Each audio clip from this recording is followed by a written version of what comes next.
Hola, muy buenas a todos. Espero que se encuentren muy bien. Vamos a continuar con el desarrollo de nuestro contenido programático, que es la unidad número 2, denominada Conceptos Jurídicos Fundamentales. Bueno, primero que nada quiero dejar en claro que el objetivo que está persiguiendo esta unidad es que el alumno o la alumna comprenda, discuta y problematice la dogmática jurídica, cuestionándose el por qué y el para qué de la norma y su eticidad. Bueno, de eso vamos a estar hablando a lo largo del desarrollo de esta unidad que ustedes tienen ya en el programa.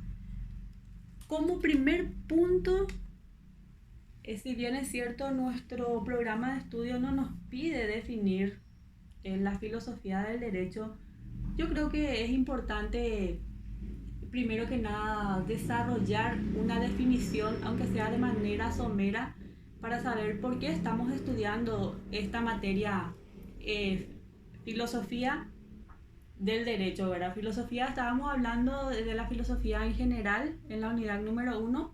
Ahora en la unidad número 2 vamos a enfocarnos en la filosofía, pero eh, ya en el ámbito jurídico. Y quiero, quiero aclarar que al científico del derecho, primero que nada, no le corresponde dar razón de una serie de nociones con las que se maneja continuamente, ya sea la norma, el derecho subjetivo, la relación y otros, sino que el científico, el filósofo del derecho, ya considera como dadas esas definiciones. Al científico del derecho no le incumbe responder a la interrogante del por qué considera como jurídicos determinados datos, tampoco qué entiende por derecho en general. De igual modo, aunque debe considerar los valores corporizados en un ordenamiento jurídico o en una institución dada, no puede contestar al problema de la justificación absoluta, metafísica, de los datos jurídicos. Eh, Esto no le incumbe al científico del derecho. Por ejemplo, ¿qué, ¿qué es el derecho a la luz de un ideal absoluto o verdadero?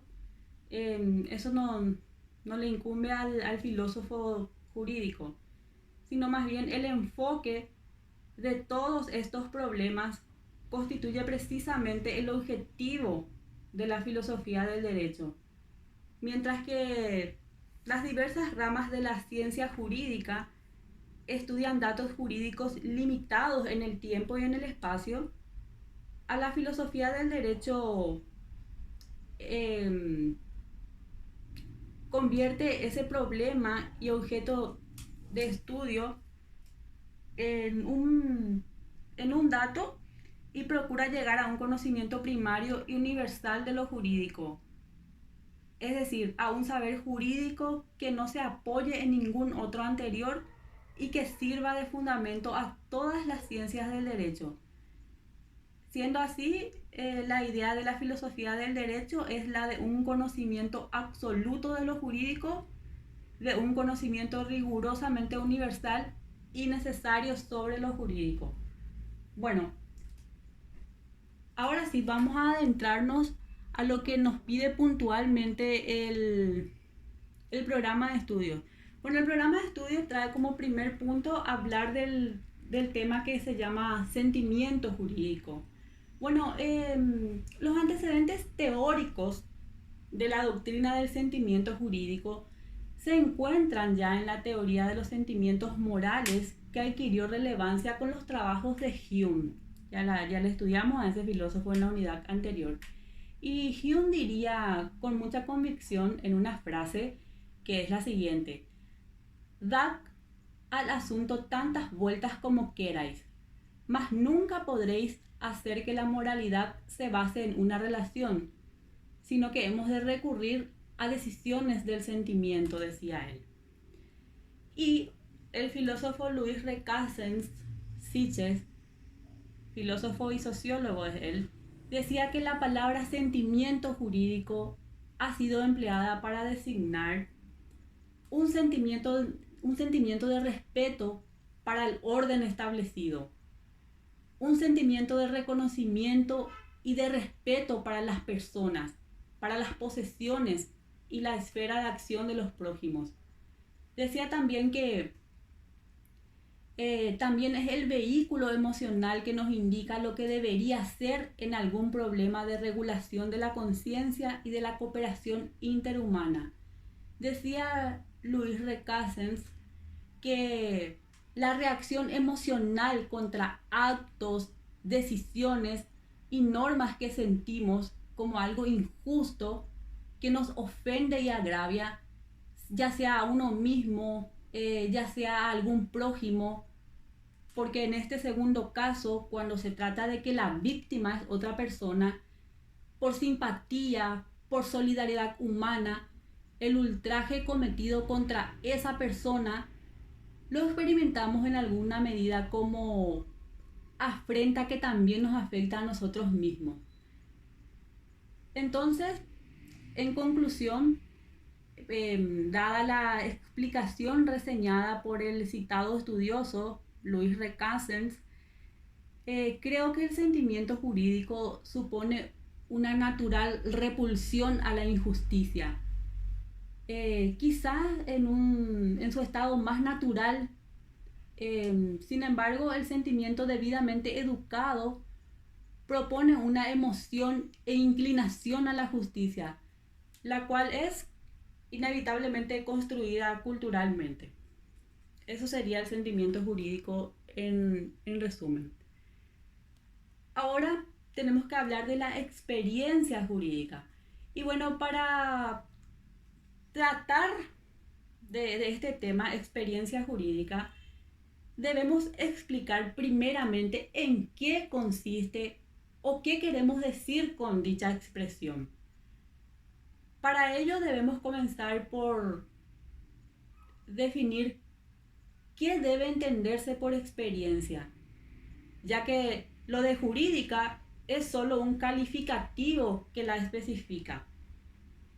Y tenemos así que el vocablo experiencia es usado en el lenguaje vulgar con varias acepciones, pero fundamentalmente son dos las más frecuentes. Una primera acepción que viene siendo utilizada desde la antigüedad clásica y que identifica la experiencia con las enseñanzas que el hombre o los grupos sociales van sacando de su propia vida o la de sus semejantes. Y en ese sentido oímos decir que tal persona o tal pueblo tiene determinada experiencia. Pero no es este el sentido que aquí nos interesa. Simplemente lo enunciamos para no dar lugar a equivocaciones. Existe también una segunda acepción del vocablo experiencia, que es la que nos importa acá, según la cual la palabra experiencia significa el conocimiento directo de algo que se presenta ante nuestro conocimiento de manera inmediata. Ese algo puede ser un dato sensorial, ya sea color, forma, gusto, aroma, temperatura, o puede ser también un estado de ánimo, ya sea disgusto, pesar, alegría, etcétera, ¿verdad? Puede ser también un principio evidente, por ejemplo, la ley de la gravedad. Puede ser un enunciado matemático, perdón. Qué sé yo, 1 más 1 es igual a 2. En fin, cualquier objeto que se presente a nuestros sentidos de manera directa e inmediata es la experiencia. En este sentido se habla de una experiencia específicamente jurídica. Por lo tanto, al decir experiencia jurídica, nos estamos refiriendo al conocimiento directo de los fenómenos jurídicos. O sea, al conjunto de datos complejos pero unitarios que se nos presentan ante nuestro conocimiento con la especificidad de lo jurídico. En resumen, la experiencia jurídica es la vivencia por la cual alguien encuentra en algo las peculiaridades por las cuales ese algo merece llamarse derecho. Pasamos al siguiente tema, que es el libre albedrío. El libre albedrío es la potestad que el ser humano tiene de obrar según considere y elija. Esto significa que las personas tienen naturalmente libertad para tomar sus propias decisiones, sin estar sujetos a presiones, necesidades o limitaciones o a una predeterminación divina. El libre albedrío, en suma, significa que el ser humano tiene libertad tanto para hacer el bien como para hacer el mal. Y esto desde luego tiene sus implicaciones éticas y morales, ya que el individuo que actúa según su libre albedrío es también responsable de sus acciones, tanto si cuentan como aciertos o como errores. De allí que el libre albedrío se extienda a otros ámbitos de la vida del ser humano, ya sea el ámbito de la religión, de la filosofía, o como en este caso en el ámbito del derecho. Pasamos ahora al siguiente tema y tenemos que hablar aquí del concepto de orden. El concepto de orden está íntimamente ligado con la tranquilidad y la seguridad. Estos son valores jurídicos que se encuentran compenetrados eh, uno con otros. El orden, el orden podríamos definir como el fin y la consecuencia del derecho.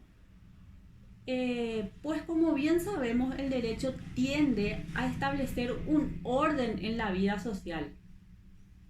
En realidad, el orden es un fin primario del derecho porque tal vez antes que la justicia o simultáneamente con ella, lo que los hombres buscaron al sancionar las primeras normas jurídicas fue organizar la vida de la colectividad.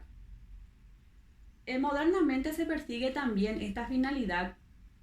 Esta multitud de normas sociales se dictan constantemente para reglamentar instituciones, problemas o conflictos que suscitan la convivencia humana, buscando eh, buscando resolverlos por medio de un orden, ya para que reinen las relaciones colectivas. Y es por eso que mencionábamos al principio que orden, tranquilidad y seguridad son tres valores jurídicos coadyuvantes, dado que si un orden jurídico establecido eh, va en detrimento de la seguridad o de la tranquilidad, entonces ese orden no sería posible, ya que si no existen normas dictadas y sancionadas por autoridades competentes y dirigidas al pueblo, todo sería un verdadero caos y resultaría algo utópico hablar de la tranquilidad del pueblo y con mucha más razón de la seguridad y del orden.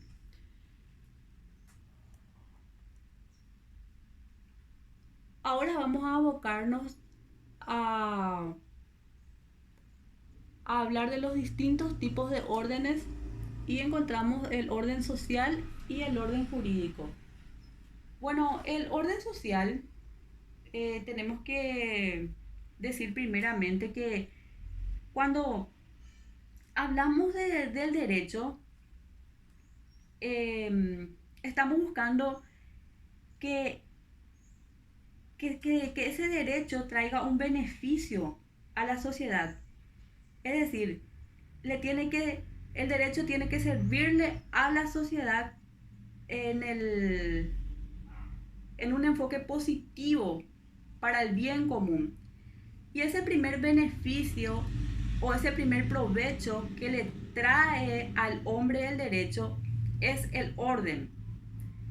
Pues el derecho es una realidad que pone orden en el seno de la convivencia humana para que los seres libres puestos en relación puedan ayudarse mutuamente en el desarrollo de su actividad física, intelectual, moral y también sea posible la convivencia social. Para ello es necesario que el derecho fije los límites dentro de los cuales el desenvolvimiento paralelo de los individuos encuentre seguridad y garantía. De este modo, el derecho tiende a establecer un orden en la vida social. Señal de este orden es, por ejemplo, la existencia de los semáforos. El semáforo pone orden y permite el tránsito sin problemas, siempre y cuando se respete. Ahora pasamos a hablar del orden jurídico. El orden jurídico es el conjunto, sistematizado de normas cuya razón de validez deriva de la misma constitución o norma superior fundamental.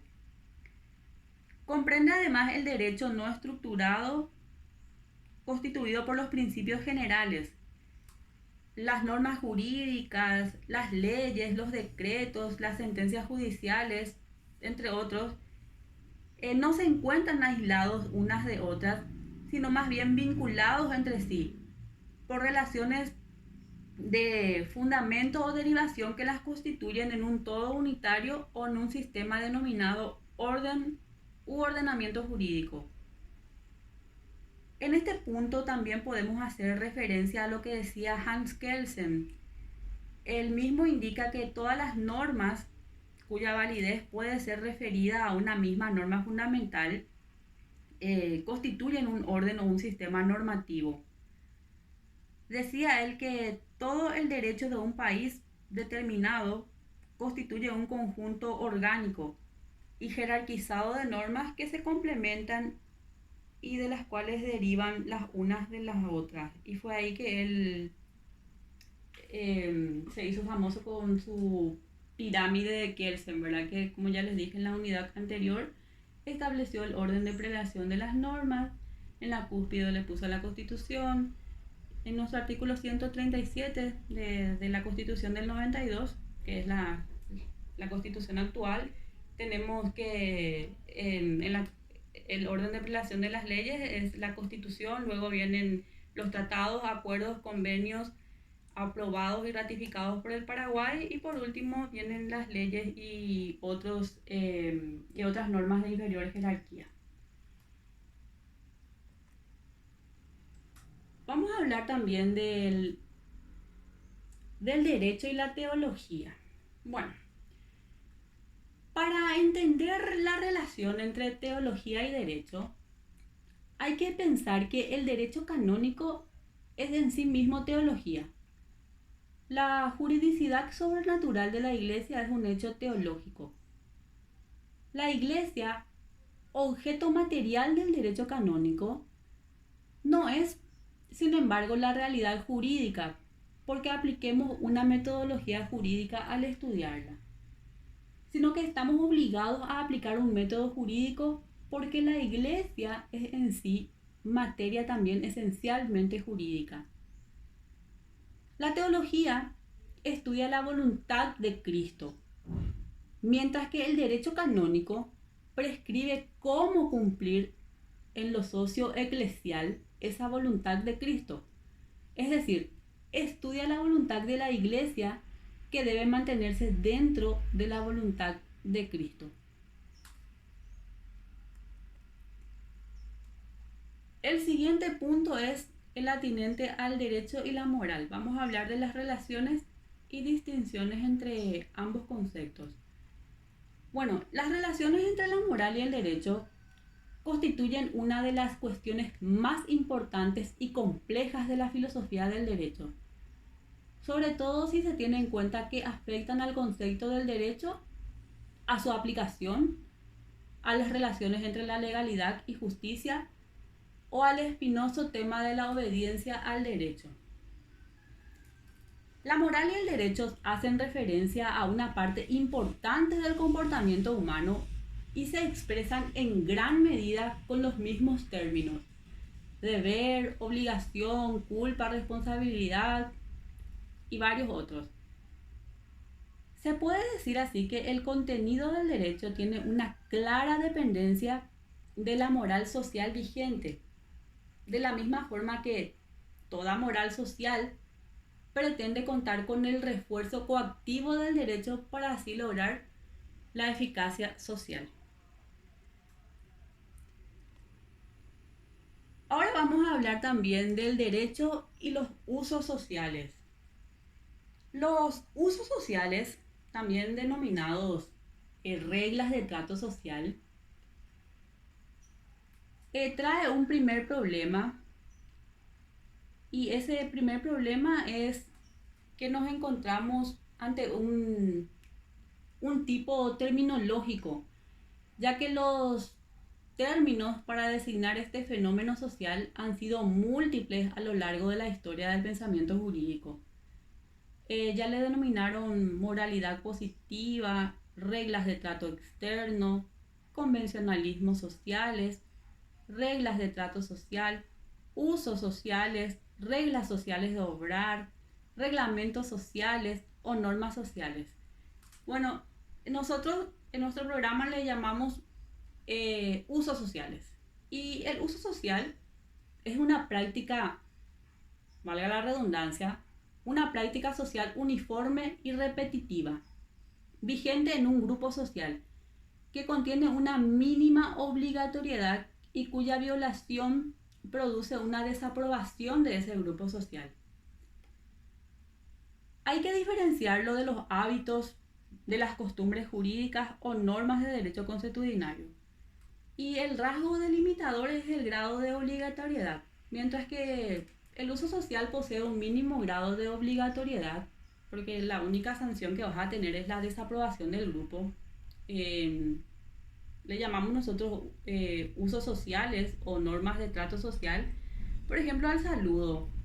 Si yo llego a una clase y yo siendo docente no le saludo a los alumnos, lo único que voy a tener es la desaprobación de ese grupo social, que van a decir qué mal educada que es la profesora.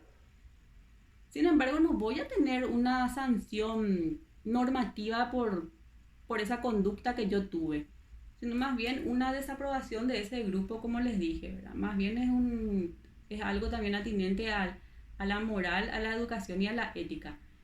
Sin embargo, el incumplimiento del hábito, como les dije, provoca solamente una sorpresa tolerante, por lo que carece de obligatoriedad.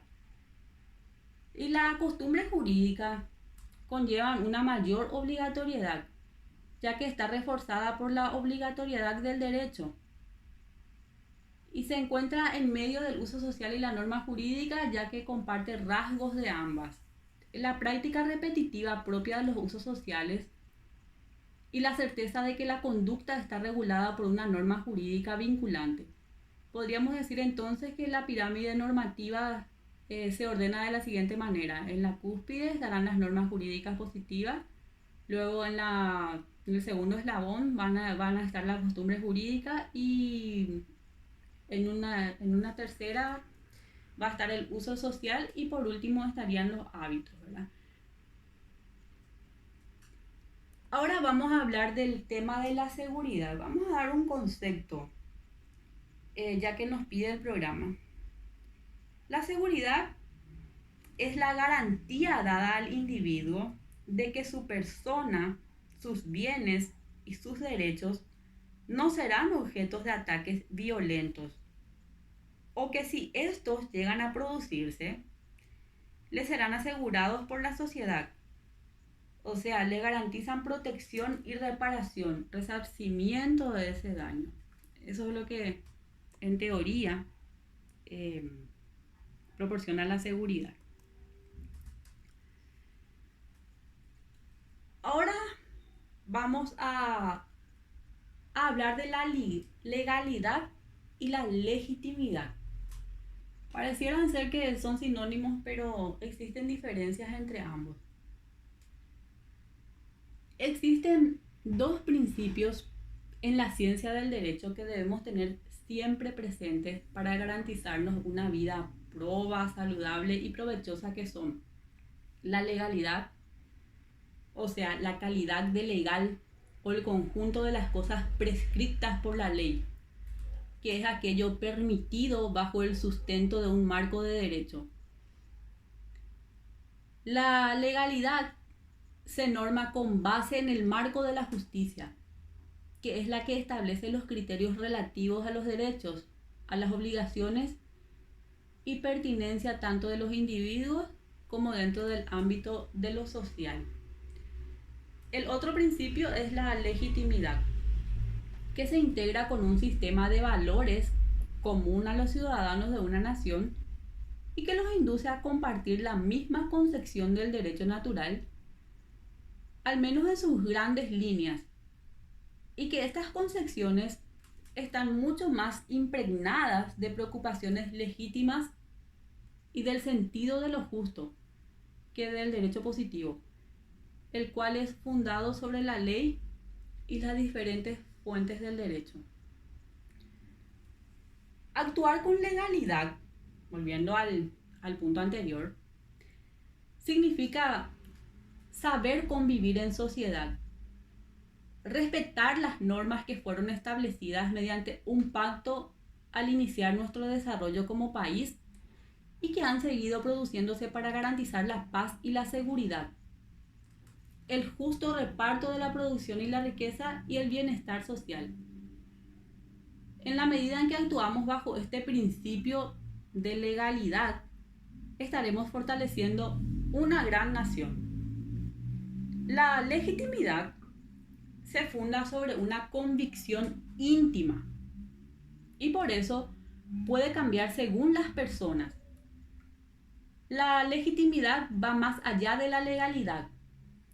La legitimidad es un acuerdo válido necesario para que todos los afectados hayan podido participar simétricamente, con razones y no con violencia, y hayan llegado a aprobar algo que gane la aceptación de todos, o al menos de la gran mayoría.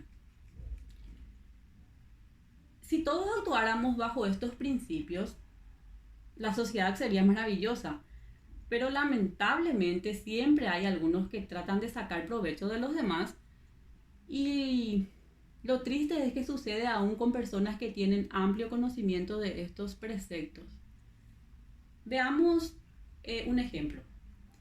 Un joven es asesinado por su amigo dentro de las instalaciones de un colegio público y sus familiares demandan al Estado, alegando que falló la seguridad, aprovechándose para reclamar una indemnización. Llegan al extremo de solicitar una negociación con el Ministerio Público para evitar las molestias de un juicio, como si esta autoridad no estuviera obligada a cumplir con el principio de legalidad consagrada en la Constitución. En este caso se puede aducir legalidad. Existen normas que los facilitan, pero no legitimidad. Quien se perjudica es el Estado, pero no se dice que el Estado somos todos, que todos tenemos que cubrir las ilegitimidades de unos pocos. El puro cumplimiento de la ley, la legalidad, no tiene la fuerza de la legitimidad. Ese sería un ejemplo breve de estos conceptos que acabamos de estudiar. Ahora vamos a abocarnos también a analizar un poquito la norma jurídica y su estructura. Bueno, las normas jurídicas son mandatos u órdenes mediante los que se prescriben las conductas que han de realizar obligatoriamente aquellos sujetos que se encuentran en la situación regulada por tales normas. El mensaje directo de las normas jurídicas se encuentra polarizado en torno a tres núcleos centrales, que serían su estructura. El primer núcleo es que debe haber una condición o supuesto al que se supedita el nacimiento del deber. El segundo núcleo, que el deber de realizar la conducta esté prescripta, ¿verdad? En alguna norma. Y la tercera, que la conducta, ya sea positiva o negativa, tiene que llevar a cabo el destinatario de esa norma. En suma, la relación dinámica entre estos tres elementos es la que configura la estructura interna de las normas. En cuanto a los caracteres de la norma, tenemos que, primero que nada, la cuestión de los caracteres de la norma enlaza con el problema de los caracteres del sistema jurídico normativo. Cuando se distingue el ordenamiento jurídico del ordenamiento moral y del ordenamiento que integran las reglas del trato social, se encuentra que el ordenamiento jurídico tiene como notas la exterioridad, la heteronomía, la bilateralidad y la coercibilidad. De ellas se encuentra en los convencionalismos la heteronomía y la exterioridad, por lo cual quedan como notas propias exclusivas del ordenamiento jurídico la bilateralidad y la coercibilidad. Y son estas precisamente las notas fundamentales, o sea, las características esenciales de la norma jurídica. La norma jurídica es bilateral y es coercible, y ninguna otra clase de norma presenta ni la bilateralidad ni la coercibilidad. En suma, la norma jurídica como primer carácter tiene la bilateralidad. La bilateralidad resume uno de los efectos fundamentales de la norma jurídica y en general del propio ordenamiento jurídico.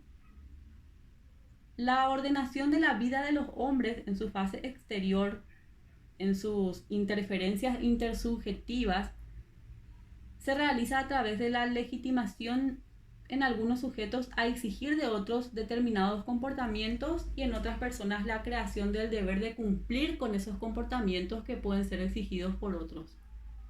Es decir, la norma jurídica crea deberes y derechos.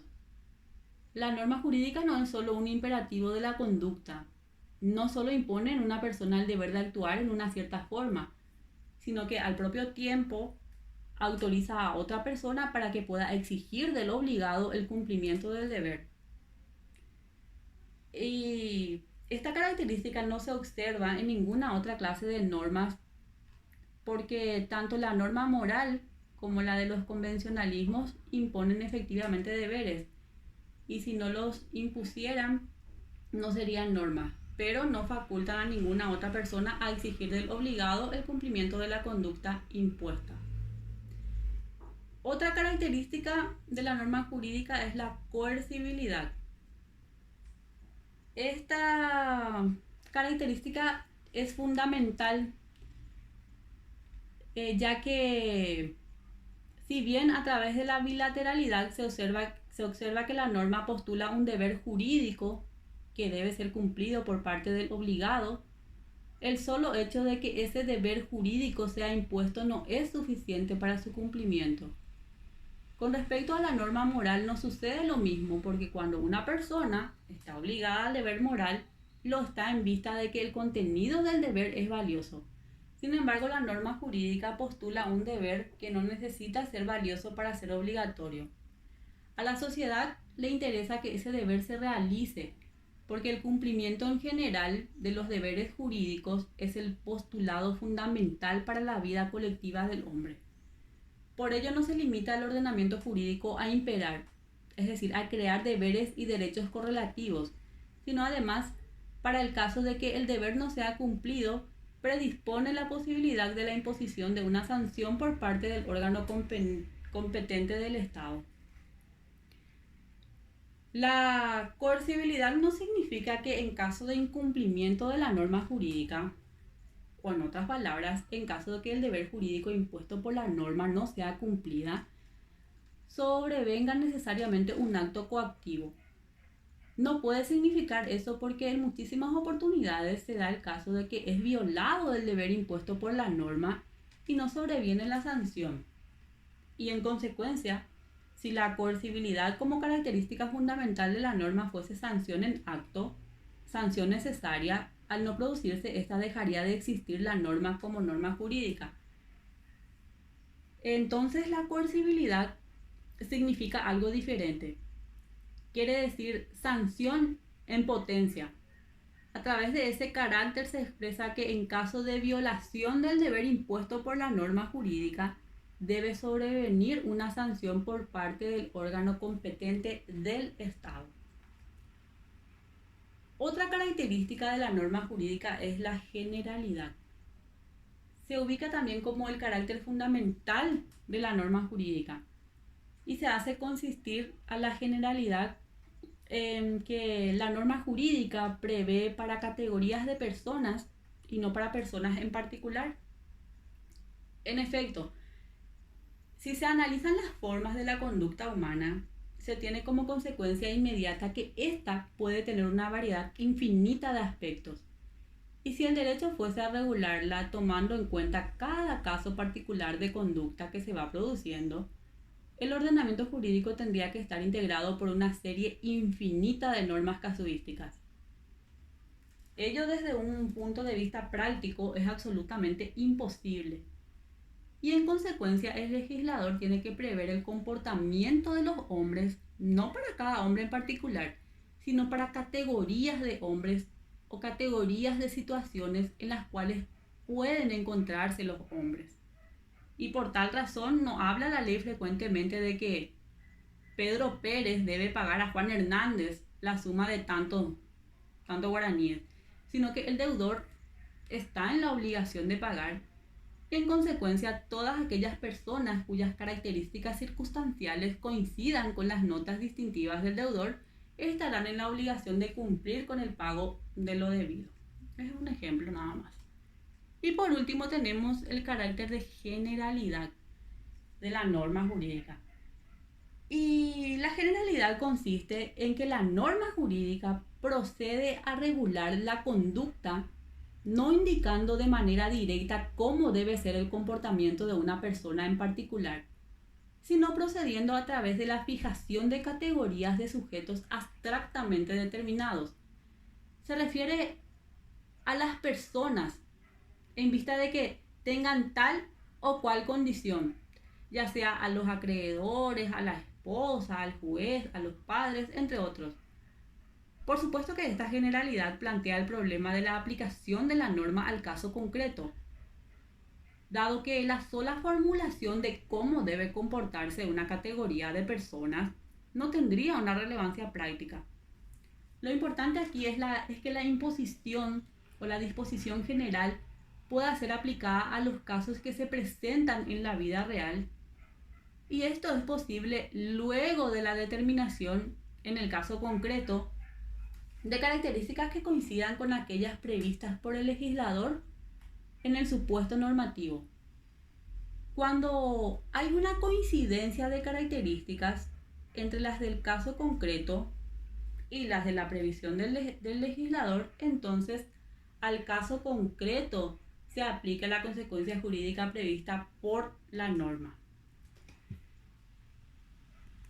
Bueno, hasta aquí vamos a llegar en esta primera parte de la unidad número 2, porque se viene después la segunda parte. Lo vamos a hacer, son 3 unidades. La primera unidad que ya desarrollamos todo y más la mitad que es esta, la segunda, va a ser, como les dije ayer, los temas que vamos a estar tocando para el examen. El examen, o sea, van a estudiar el cuestionario 1, cuestionario 2, cuestionario 3 y el cuestionario 4 que les voy a enviar a continuación de este vídeo. Voy a reiterar nada más, ¿verdad? Que el examen va a comenzar a las 18 horas, va a ser por orden alfabético, va a ser por videollamadas y voy a pedir encarecidamente que no usen auriculares porque se presta para los fraudes. Ya pillé en una ocasión eso y me doy cuenta también cuando ponen por su monitor, por su pared o por sus muebles algunas ayudas memoria, porque ustedes miran a sus costados, arriba o donde sea Entonces yo les pido por favor, para evitar nomás cualquier tipo de inconveniente, que miren fijamente a la cámara y se tranquilicen. Bueno, eso es todo.